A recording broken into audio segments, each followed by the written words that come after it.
Hello, everybody, and welcome. My name is Jay Warren Teamer, and I am on the IB Black Girl Advisory Committee. And thanks for joining us tonight. We are going to do an overview of our giving circle, IBBGives, and just talk a little bit about the grant process, how to apply, how to submit the application, and all those things. So welcome. I'm super excited that you're here. And Ash is going to kick us off just with a quick overview of IBBG. Well, welcome everybody. I'm Ashley and I'm on the leadership team of IB Black Girl. And IB Black Girl started super organically in 2017. It really grew from a place of wanting to be poured into by other Black women, a place of rejuvenation, and just like fellowship and support, right? Like the love that we give on each other. And so we started out with this 100-person mixer that we thought would be 15 people, with a catered lunch and a DJ and all of the things, to now growing 4 years later to a fiscally sponsored collective supported by the Women's Fund that has really 4 distinct books of work. In general, our work is really centered in spaces of just Black liberation for Black women, femmes, and girls. Our work is rooted in the thoughts and theories and visions of folks like Bell Hooks, Audre Lorde, Alice Walker. Again, really trying to navigate what does it mean to live and exist at the intersections of race and gender. And so our work is kind of organized in 4 kind of centric circles where we look at that economic liberation and entrepreneurship, because we are the fastest growing entrepreneurship segment in the nation. We are thinking about how do we continue to build those relationships and friendships and creating space that just really celebrates us. We are looking at Black philanthropy and collective investments, which is why you're here. So you'll learn more about that with Jay. And then really thinking about how do we create system change at the advocacy and organizing and policy level. So again, we are not even 5 years old yet and have had outsized impact. And I'm excited to see specifically what happens in our give work. So with that, I'll turn it back over to Jay. Thank you, Ash. Ash, I think y'all had a session earlier. This is how busy we be working, y'all, because the little header has the policy header on the bottom, the little purple bar. Because this is how much we well, listen, and that's the wrong one, because I have my header that I made for yours. I was so excited about. Yeah, I clicked the wrong one. Boom, there you go. See, this is what happens when you're booked and busy, y'all. So thanks, Ash. Okay, so we're gonna jump right into the giving circles. You can go to the next slide, Ash. So a giving circle is just really a opportunity for like-minded folks, in our case, Black women, girls, and femmes, to pool our resources and then ultimately invest in projects and programs that we care about. And so this is our 3rd year of the Giving Circle. And this year we will be able to invest up to $50,000 in grants. So we're really excited about that. As we think about the things that are important to us, we really prioritize projects that are serving at least 75% Black women, girls, or femmes. That is the minimum, it's not the maximum. So ultimately, we would love to, be investing in programs that serve predominantly us, but we recognize that we're a small percent of the population. And so really looking to make sure that we are investing in programs that are addressing the needs of Black women, girls, and femmes. Black women leadership is a must. As we think about the programs we want to invest in, we want to make sure that Black women are at the helm of creating programs and spaces that will benefit us with that lived experience. We know it looks a little different right now in COVID world, but ultimately we'd love to be able to see projects funded that when outside is open back up, that we can volunteer in and just give some of our time to as well. And lastly, these programs that we invest in have to reflect our values of humanity, equity, inclusion. It's just a non-negotiable. Those are things that are core to how we built IBBG, and we want to influence that and manifest that through the way we invest our dollars as well. So we, as we built the Giving Circles, like I said, this is our 3rd year. And so our first would have raised funds in 2017 and invested in 2018. And we're really grateful to a collective known as the Grant Makers for Girls of Color. This is a group of private and public foundations and other grant making entities that came together, I think it was 2017, 2018, to really understand nationally what is the landscape for girls of color, and specifically Black girls in our case. We wanted to take this strengths-based approach. Too often we hear things like at risk, or, I hate that word at risk, like at risk for what? What does that even mean? And so as we looked at Grant Makers for Girls of Color, they did an amazing job kind of checking the temperature on what do Black girls need, and really hearing from them and uplifting their voices. And so you see there the priorities and principles that they laid out. And so we really adopted those just because we want to make sure that we are doing what Black women, girls, and femmes need us to do through these investments.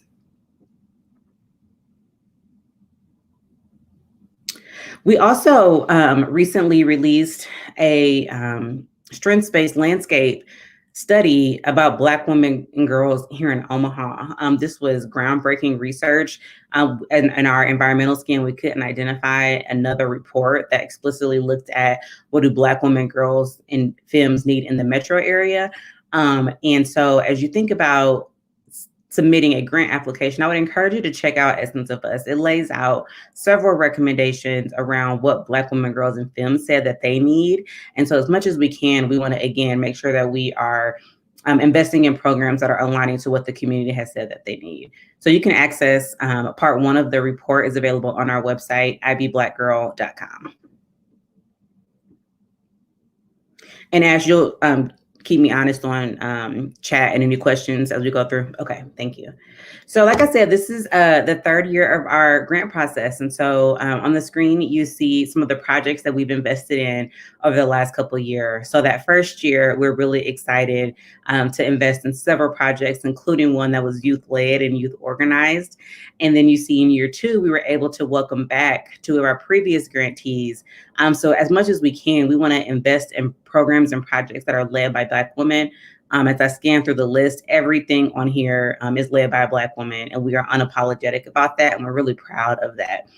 As you look at this list too, you may be thinking, okay, some of these are, registered 501c3s, which is just a tax status for nonprofit organizations, and some are not. And so in partnership with the Women's Fund, we were able to organize our giving circle in a way that having a 501c3 is not a prerequisite to access our funding. And so we're able to really fund innovative projects, grassroots projects, one-time things, pilot things. Maybe you have something in your neighborhood or your community that you care about. And so ultimately our approach is like, we just want to fund good work. And so I think you see that in the breadth of programs that we funded over the last 2 years.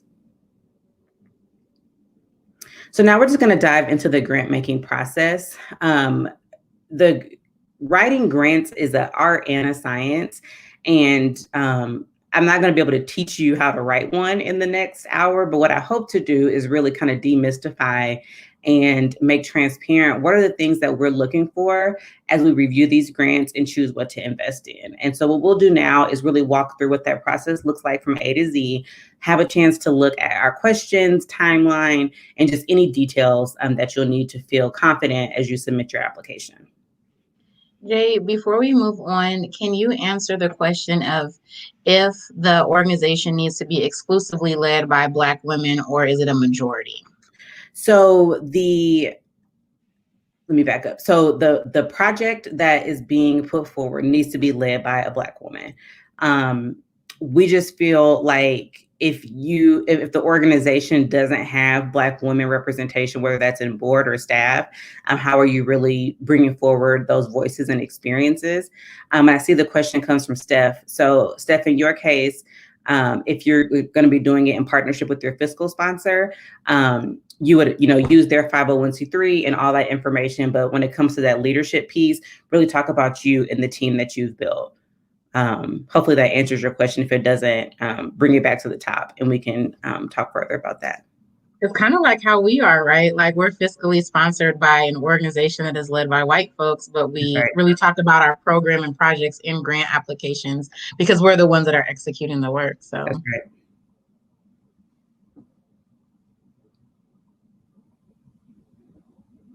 All right. So first, we're going to jump into kind of the criteria to apply. And so as you think about, okay, is this a good fit for me? Here are the things you should be thinking about. Again, we want to make sure that you're serving at least 75% Black women, girls, and femmes. We are uplifting and prioritizing projects led by us. Do we have a chance to volunteer? And again, we are mindful of COVID right now and what that might or may not look like. You see our values there of humanity, equity, empowerment. And again, you do not have to be affiliated with the 501c3. Myself, Ashley, and several members on our advisory committee, have worked in philanthropy and work in the nonprofit space. And sometimes, there's definitely a nonprofit industrial complex. If you want some, deep reading tonight, you can check that out. But we don't want to introduce barriers for folks to be able to access funding to support their work. And so we do not require you to be a 501c3. If you are, that's okay. But that's not a requirement for our grants. And we are really, again, wanting to fund the folks closest to the work. And so small projects and grassroots projects are really, really highly encouraged to apply. I will tell you the first year we did this, we had close to $200,000 in asks for I think that first year was maybe $40,000 available. But a lot of those asks came from organizations that could have been funding IBBG. Like their org budgets were bigger than ours. And so we really want to make sure that we are hitting those organizations or those programs or projects that are small. And I believe this is in a future slide, but your program budget should not exceed $50,000. And that cap is our way of making sure that we're investing in projects without that kind of large budget or capacity. And because if you have a 50K budget, like cut us some checks because that's our whole budget for the Giving Circle this year.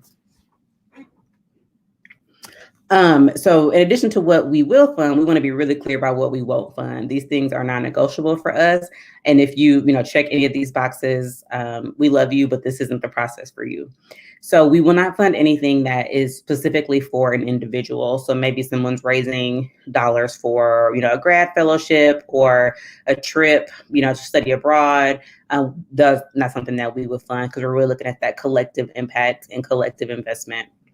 If you are a for-profit business or endeavor without a social focus, meaning that you're not set up to generate revenue that is going right back into the community in terms of some type of community project, this isn't the process for you. But we do have our Grow work, which Ashley mentioned earlier, which is all about economic liberation and empowering entrepreneurs. And so if you have a for-profit project that you're looking for funds for, please check out our Grow work. Our pitch competition is actually kind of rolling already for this year, but you can definitely subscribe to our newsletter and get more updates there. Ash, anything you want to add just about how folks can access Grow if they are for-profit versus nonprofit? Yeah, we also have a link on our website under the Grow tab around business services and information that you're looking for. So whether it is capital or business services, if you fill out that quick survey, it takes literally less than a minute. Then we'll follow up with you to better direct you to either things that we're doing and incubating or of our partners in the community that we know that can assist you. Perfect. Thank you, Ashley. We also will not fund any religious organizations that require folks to adhere to a certain faith background to access services. That's just not something that we want to mandate. Now, if you are a faith-based organization, but you serve anybody, that is okay. But if in order to participate in your program, you have to, attend services or, adhere to some kind of faith obligation, you will not be eligible. We also don't fund fundraising events.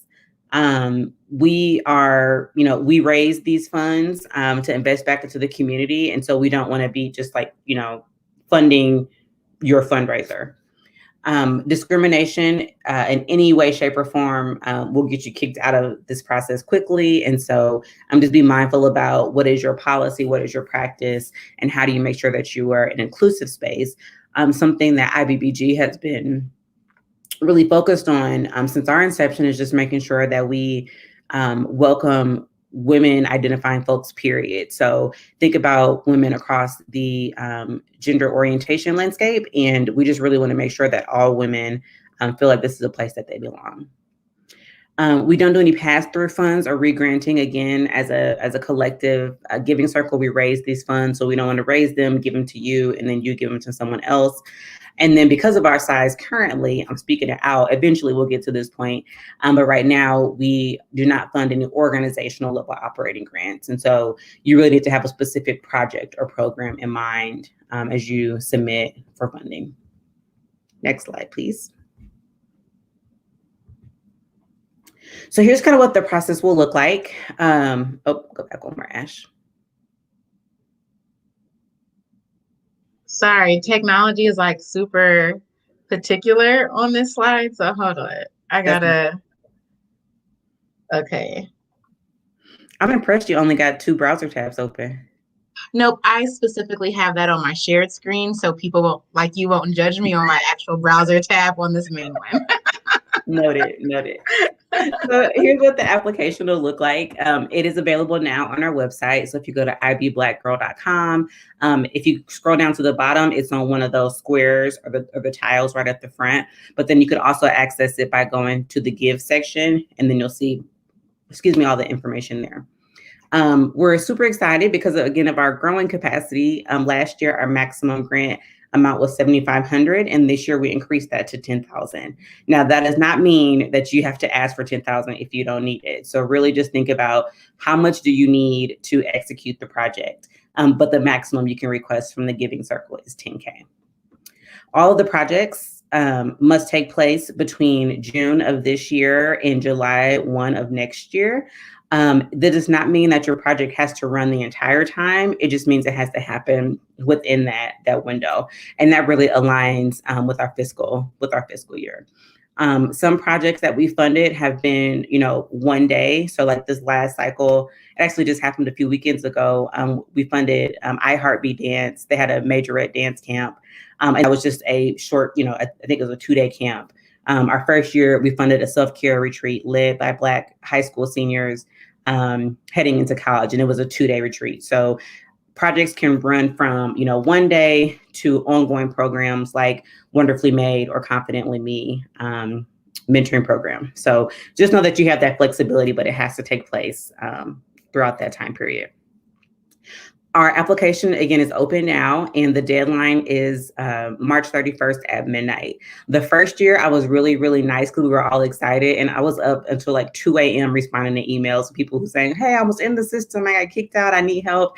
I have a baby now, I go to bed at like 9, so we're not playing that game. So if you're like me, tell yourself it's due the 25th, and so you'll have it together by the 31st. And Ashley's nodding and laughing because I am procrastinator like queen, but I still be getting my stuff done. So just make sure that you adhere to that deadline, just in case you run into any tech issues and myself or someone else on the leadership team isn't able to assist. Most of your answers will be limited to 300 words or less. You'll see that in the application. If there's a word count limit, there's like a little parentheses within the application. What I recommend you do is type out all your answers in Word so you can kind of track that word count as you go, or in Google Docs, whatever you use.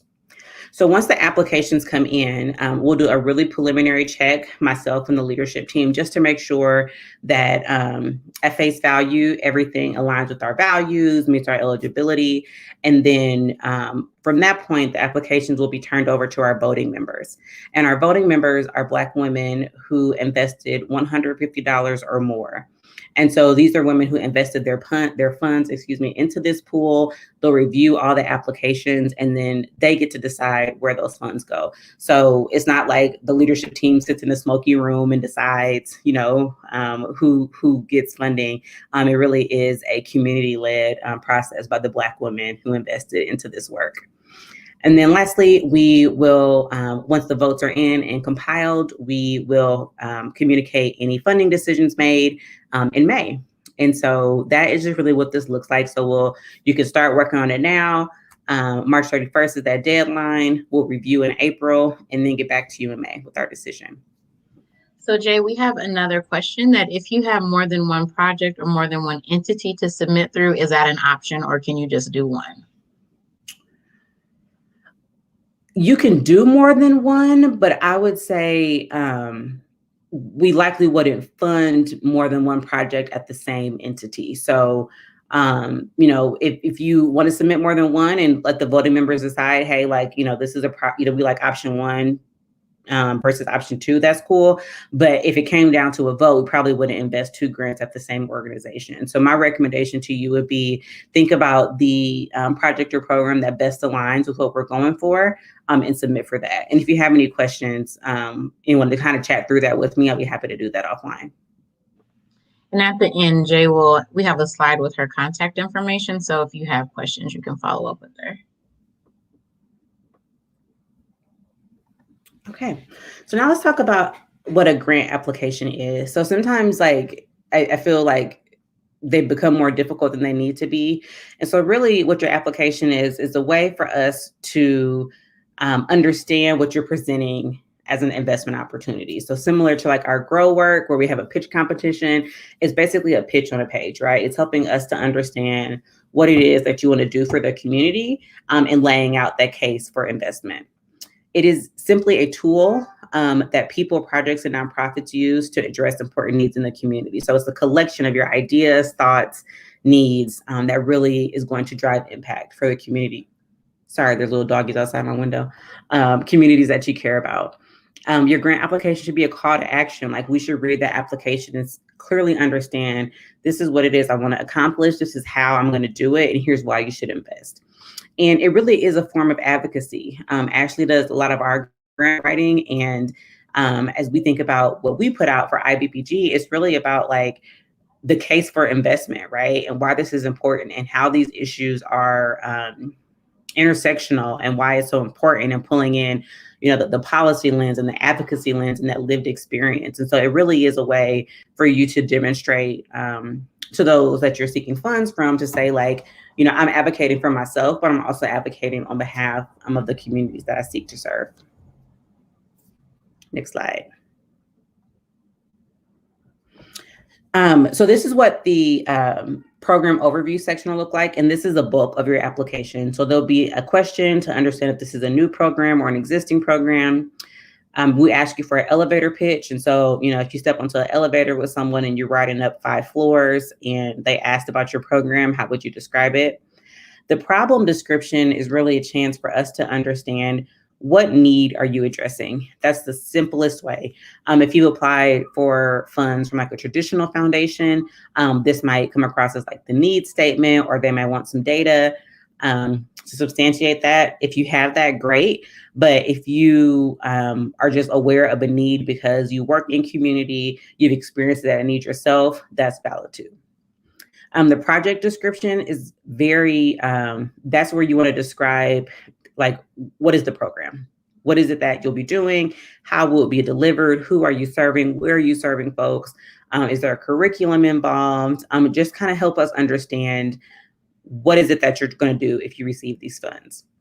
We do want to gauge the number of folks you anticipate serving, and we don't do like a cost per person. So if one program is going to cost $5 per person and serve 100 people, or another program is going to cost $100 per person and only serve 5 people, we just really want to understand what the impact is, because we recognize that not all programs are built the same.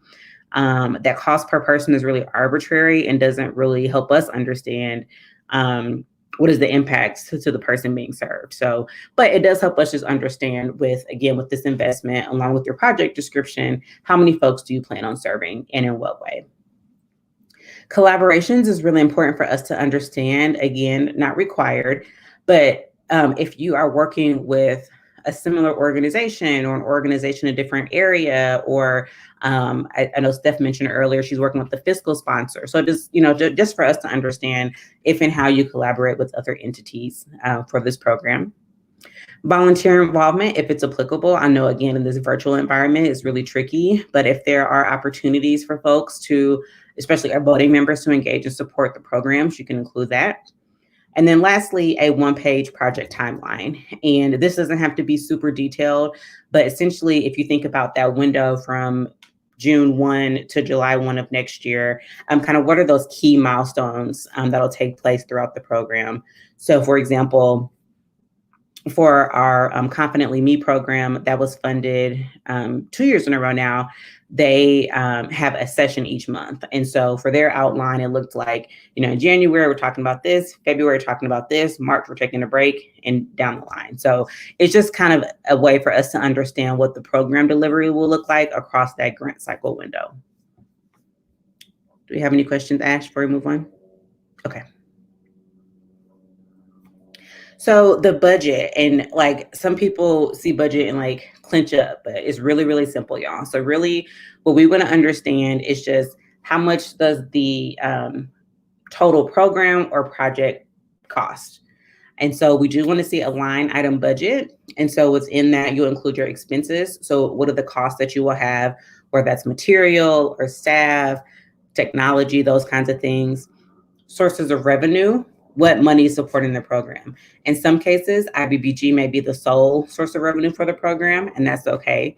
In other circumstances, you might have other investors, or you might have raised other funds. So just really wanting to understand what are all the sources of revenue that are coming into the program. And then if your budget that you set out exceeds what you ask of us, we just want to know what's your plan to fundraise. So let's say you have a $50,000 program budget and you're requesting the full 10K from IBBG, but you don't have that other $40,000 identified. We just want to know what the approach will be to support the remaining expenses.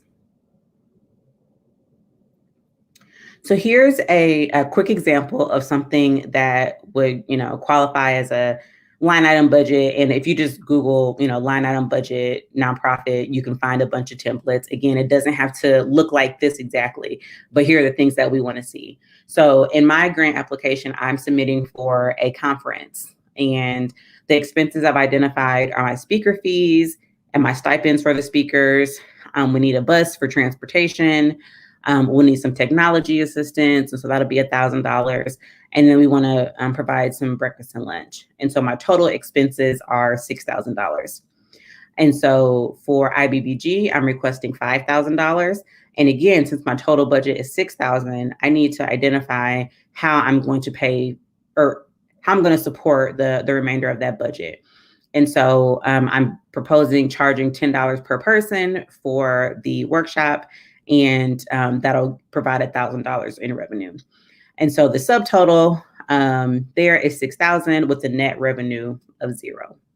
So again, it doesn't have to be super, complicated, but we just want to understand what are the costs associated with the program, how are you bringing money into the program, and then what is that total? So the rest of the application, you will have a chance to explain the leadership, and we just want to know, who's leading the project, what's their background, what's going to be their involvement. You might have an advisory board. Like for IBBG, we have our advisory board, and we each do different things. And so for some grant applications, my bio might be in it. For others, it might be, someone else on the team, depending on what body of work we're working on. So just a chance to really demonstrate the background of the folks who are bringing the program forward. And then if you have a board or a project team, or, in the case of our self-care retreat we funded that first year as a group of friends, but just really like who's doing the work. And then there's a question around impact. And we just want to know, how do you know if you're going to be successful with this? What will it look like at the end? How will you know? What will it feel like? And for some programs, you might have something really, measurable, like, I don't know, like increased GPAs or improved test scores or a survey. For others, it might just be, we know we are successful when ... and you have a narrative. So really just take a chance to think about, if this goes off perfectly and achieves the impact that I wanted to achieve, I will know I'm successful when. And then we do have some spots for some additional info. There is just a general question that says, what else do you want us to know? There might be something that you want to share that doesn't nicely fit into one of the above sections or questions, or something that you feel like you cannot articulate well based on our word count. anything like that. So take a chance to really use that to, kind of serve as a stopgap for anything you didn't get to share throughout the application. And then there are also 3 optional attachments, and those attachments can be anything you want. For our first 2 grant cycles, we had some folks who might have uploaded photos or testimonials from previous program recipients. Some people uploaded if they've gotten any news coverage, if they have a newsletter. Just think of that section as anything that would help us further understand your work that you want to share with the voting members as they review your application for context. So some tips and tricks for you. Don't get so hung up on, oh, this is this really formal grant application and like it has to be, perfect. This is really, like I said, a narrative tool. Just tell us your story. Help us understand what it is you're trying to do. If you can, work on your narrative outside the system. Put it in a Word doc or a Google Doc so that way you have it, and then copy and paste it in. We had some folks both years who were typing inside the system and then it crashed and then they lost their application. So make sure that you work on it outside of the system. And then when you're ready to submit, go in and copy paste. I would really encourage you to have someone who has no idea what you're talking about read it. Because if you think about our voting members, I think we have 61 this year, plus our youth advisory committee. Some folks might be familiar with your work or the work you're trying to accomplish, and others will have no idea. And so you want to write it in the way like our partners at Ubuntu say, write it for the people. So just think that, some folks might not be familiar. And so you just want to make sure that you're not using any jargon, any acronyms, or things that folks would really have to, be an expert in to understand. We'll put this, the deck on our RFP page later, but that link that's underlined there is just a link to proposal training. Not that I did, but I think is a really good resource if you want to kind of deepen your understanding of the grant process overall. Do not complete it all in one setting. I feel like I wrote this for myself. Start now, pick it up in a week. Just give yourself time to kind of break it up into chunks, to work on it, come back to it. You might have some new ideas or just need that brain break. So just give yourself the time. We left the application open for a whole month. So as much as you can, use that month. Like I said earlier, and this is for me again, tell yourself the deadline is March 25th. So you have it done and ready to submit by the 31st. I will not be up late checking emails with any SOS calls. And so please take advantage of the month that is available and work on your application. And then lastly, just read it out loud to catch grammatical errors or missing words. I used to work at United Way, and I would oftentimes do a typo of untied way, but because it wasn't misspelled, it wouldn't pick it up. And so I would always have to, the only way I would catch it is by reading it out loud. So just make sure that you take your time, read it out loud to catch any errors, missing words, flow, anything like that. So now we have some time for questions if there are any more. So far, there are none in the chat. I did answer one, but if you also want to answer it, it kind of went back to the intent of the program. If you had a community project to help those in need, will that be considered? Yes, absolutely. So the thing, I mean, that's really the whole idea, right? And so you get something that is strengths-based, but then also if you want to address a community need, Sarah, the intent is that you'll be helping Black women, girls, and femmes who have a need for something.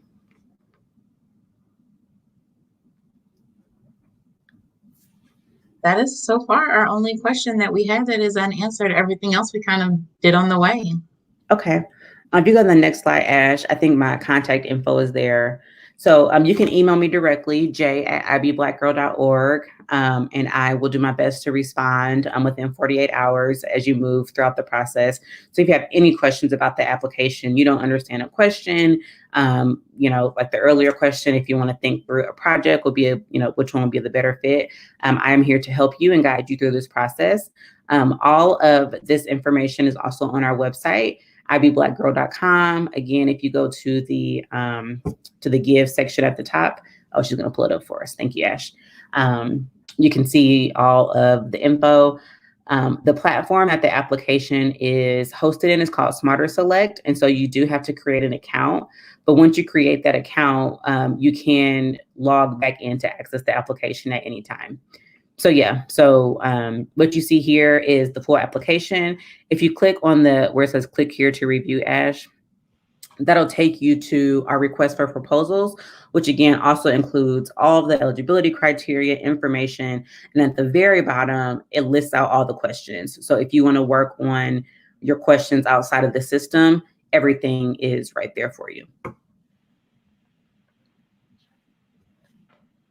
Then I'm just going to show them where it is on the Grow tab. So this is our main page, and it's in this first box here. And then if you go into Grow, you won't see all of this. That's because I'm logged in as an admin to our site. Oh, shoot. Sorry, Give. And then it is right here as well. Awesome. Thank you. And we'll continue to post in our newsletter, on our social media channels. This is being recorded via StreamYard. And so if you want to come back to it, it'll be on our Facebook page and then our YouTube page, right, Ash? Yep. So you can come back to this as you need it. We'll continue to host it. I'll also link to it on the Smarter Select page for easy access.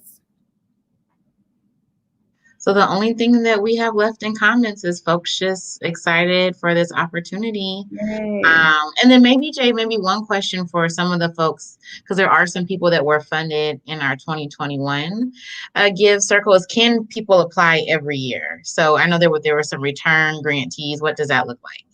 Yeah, you can apply every year. There's no guarantee that you'll, be voted on every year, but absolutely, yes, this is open.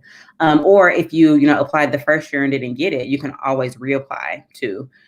We at this point are not big enough to, have some of those exclusionary requirements, and we just want to fund good work. So as you move through the application or have questions like, should I, can I, just shoot me an email and we can chat through that together. And then maybe the last question I have is, I know you mentioned that voting members will look at it. Who makes that ultimate decision? Like, is that you as the person that runs this, or how are the voting members kind of deciding? Yeah, good question. Those are not? Yeah, so my role is really to facilitate the process. And so what I'll do once all the applications come in on the 31st is I'll just do a real cursory check to make sure that we didn't get any asks that were over the 10K, any incomplete applications, anything that doesn't hit those eligibility criteria. And then I'll package those all up, and then those go straight to our voting members. And so what the voting members will do is they'll have a chance to read everything that you submit. So just know that everything in that application, including the attachments, they have access to, and it's all housed within that Smarter Select platform. So we don't download it, export, and send it. It's all within that secure platform. And then once the voting members do their review, they have a chance to vote. And so we take those votes, we tally them up, and then we just go from the top. So if a project has the most votes, and they've asked for 10K, check mark. So my role really, again, is to facilitate the process. I might filter some out at the front, but it's not like my personal opinion. It's just that we, I think, are really transparent about what we want to fund and the criteria and the eligibility. So something might not make it past that first round, but otherwise our voting members really hold the power, which is the whole point of our giving circle. We really just want to invest in Black women and allow them to invest their funds in a way that's meaningful. So a last question that we have is, how do they become a voting member? Hey, okay, this is a great plug. Thank you, Kayla, for the segue. So for voting members, these are Black women or girls or femmes who invest in $150 or more. So on our website, if you go to donate, you're so good at this tech, Ashley, thank you. You'll see how to invest. And so there are two options there. Our general donation that just goes to support our programming overall. But if you want to be a voting member, you would select the IB Black Girl Gives Fund. And then there, you can select your amount. Now, if you see that 150, or maybe you want to give 500, but you can't make it in lump sum, if you click on the next little box, Ash, you can break that up, and it'll like a recurring charge for you, almost like an auto pay. So while 150 is the minimum, we always encourage folks to give more if they have capacity to do that. And I would say it's also nice that folks give an honor. So you have to be a Black woman, femme, or girl to be a voting member. But we have Black women that give in honor of Black women, Black men that give in honor of their sisters, mothers, partners, white folks that give in honor of Black women that have inspired them. And so it's really nice. So voting is, dedicated to just us, but there's opportunity, for other folks to give as well. Sorry, I didn't realize I was so dark on the screen until I just looked at the little box. Okay, and I think that is the last question. Okay, awesome. Well, thank you all for being with us tonight. We will give you back 18 minutes of your time. If you want to go hide from somebody and say that you're still in the call, we will not tell. Enjoy that time. And again, if you have questions, please reach out to myself. And we're just really excited that the Black women in this community trust us to lead this work. And I'm forever humbled. I know Ash is too. I'm just grateful. So we are excited to see what comes in, and we'll talk to you soon.